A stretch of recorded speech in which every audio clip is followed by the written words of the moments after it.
Bienvenue à tous pour une nouvelle vidéo à chaîne. Elle est pas drôle, elle est pas belle, bon on va pas tous les refaire encore comme bien entendu. Aujourd'hui nous allons voir une lanterne Mazda EPA, donc on a vu la 125 le dernier coup. Là on fait la Mazda EPA 259. Donc là franchement je vous dirais 2-3 bricoles dessus parce qu'il n'y a pas vraiment grand chose à dire dessus. Ouais, il y a quand même pas mal de trucs quand même. Ça peut être intéressant de savoir les diverses variétés qu'il y a dessus.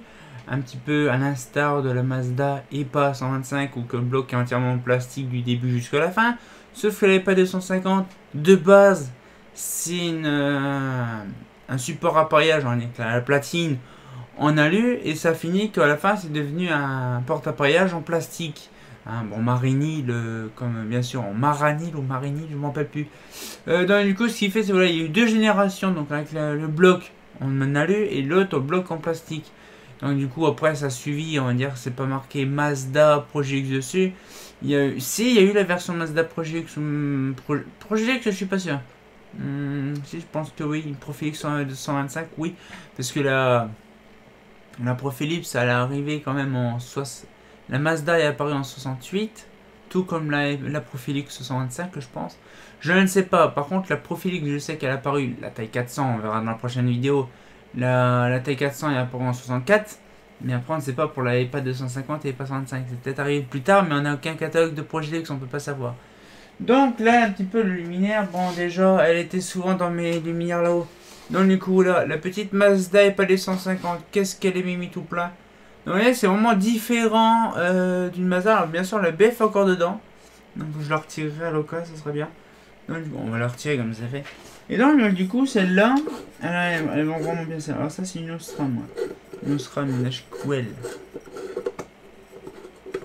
Voilà. Osram HQL.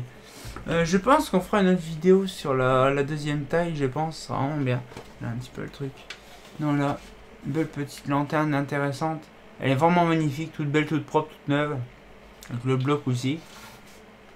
Alors du coup, ça c'est justement une petite EPA 250 des années 80. C'est un bloc noir, donc du coup c'est bloc des années 80. Parce qu'avant c'est le bloc bleu, donc un bleu légèrement grisâtre parce que ça a été usé.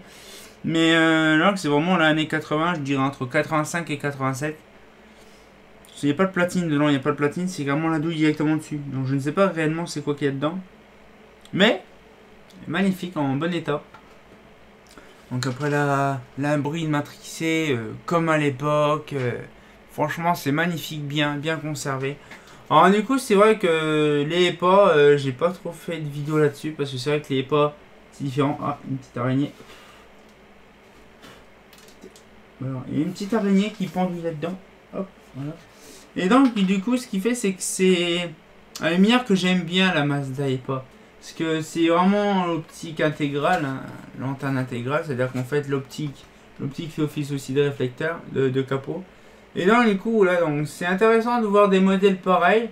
Donc après, c'est pareil, il faut les conserver parce que ces modèles-là, ils ont de l'âge.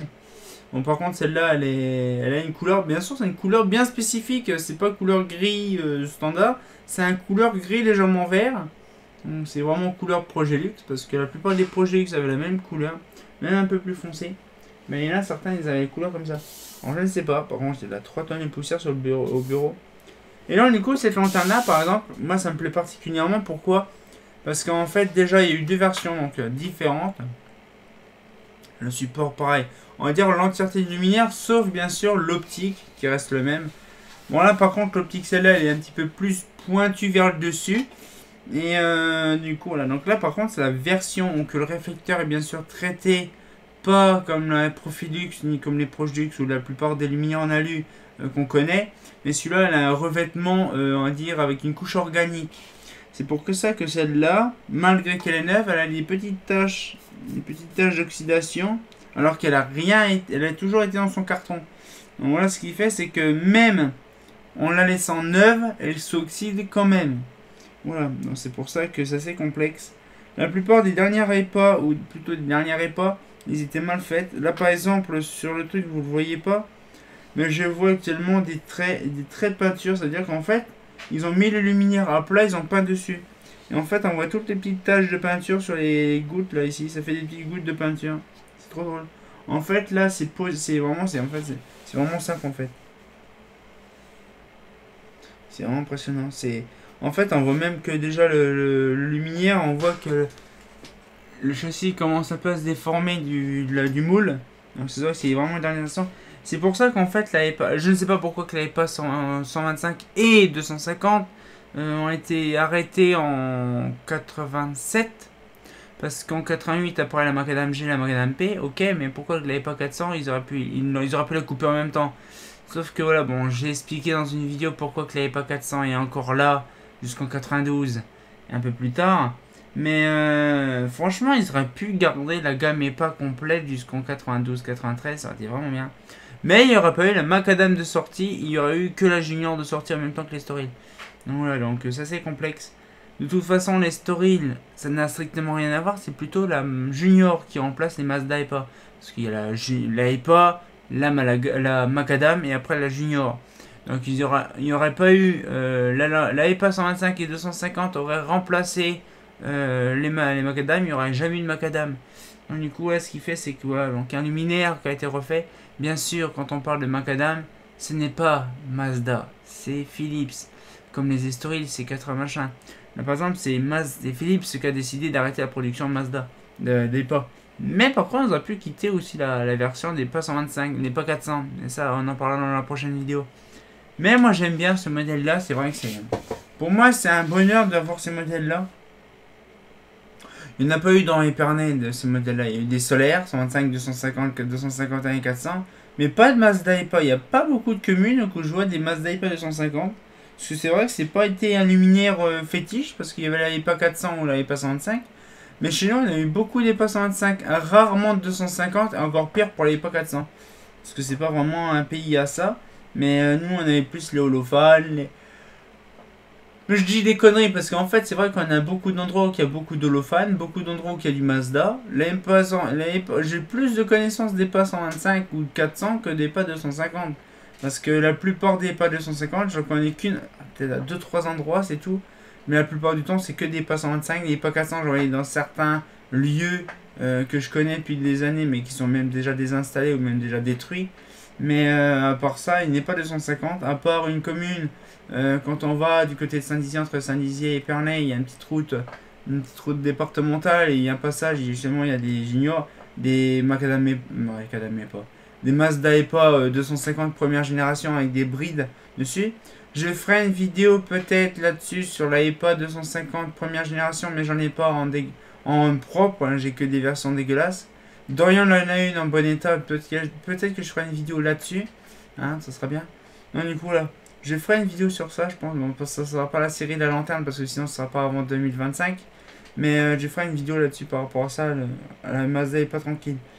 Et donc du coup là un petit peu le truc, mon appréciation du luminaire, bien sûr, c'est vraiment un réflecteur comme je vous disais. On a vu au début de la vidéo que la BF s'adapte entièrement au niveau du réflecteur. C'est-à-dire qu'en fait l'optique entier reflète bien comme il faut le luminaire. C'est pour ça qu'après, quand on voit certains luminaires comme l'Estoril et la comète, la partie là est coupée et la partie au-dessus est coupée. Donc en fait c'est l'optique de... En fait la comète et l'Estoril c'est l'optique de la EPA 250 tout bonnement. Ah bien sûr les trucs qui ne servent à rien quoi. Sur la platine ils mettent P2. Hein. Ça aurait été trop drôle, je vois un Estoril avec le bloc appareillage dedans. Mais de toute façon je ferai une vidéo parce qu'en fait tous les luminaires avec des blocs appareillage dans le réflecteur ça n'existe plus, ça ne se fait plus, c'est même interdit. C'est pour ça que maintenant tout luminaire a son appareillage à l'extérieur de l'optique. C'est comme ça qu'on voit la Clip, la Murena, on voit aussi l'Estoril, la Junior. Tous ces modèles là ont leur ballast à l'extérieur de l'optique. La VM c'était plus possible, il y a eu la Trafic qui est apparue juste après. C'est simple en fait, vous ne pouvez pas le remarquer. La Solaire 125 et 250 c'est à l'intérieur, 251 et 400 c'est à l'extérieur. Vous voyez le truc un peu... Je sais pas pourquoi ils ont fait pas mal de choses différentes par rapport à ça. Pourtant la Solaire 400 est pareil. La Solaire 400, j'explique... peut-être faire une vidéo sur les solaires, 125, 250 et 251, 400. Mais l'histoire de la Solaire 400 avec l'appareillage non incorporé, version EPA 400. J'aurais bien voulu voir ce que ça donne parce que ça aurait bien été vraiment fourbe. Par contre, le mien il sera plus volumineux parce qu'il sera comme une Solaire 400. Il sera plus gros. Déjà, il faut l'optique. Bon, ça c'est la petite, hein, c'est Mazda EPA 250. Donc, sans connaître, c'est une Solaire 250. Mais par contre, vous allez voir dans la prochaine vidéo, la EPA 400. La EPA 400 elle est très volumineuse. Bon, on va pouvoir se laisser là-dessus. Donc, j'ai hâte de vous montrer la EPA 400. Donc voilà, donc ma EPA 259, donc on avait ma première EPA 125, la première de la gamme. Et je vous montrerai la prochaine vidéo, donc la EPA 400, donc c'est pareil, c'est une valeur sentimentale celle-là. Et on se retient encore pour une nouvelle vidéo, et comme de bien entendu, bah... N'est-il pas belle ma petite EPA? Elle est pas drôle hein celle-là. Elle est quand même belle celle-là. Ah c'est pas faux.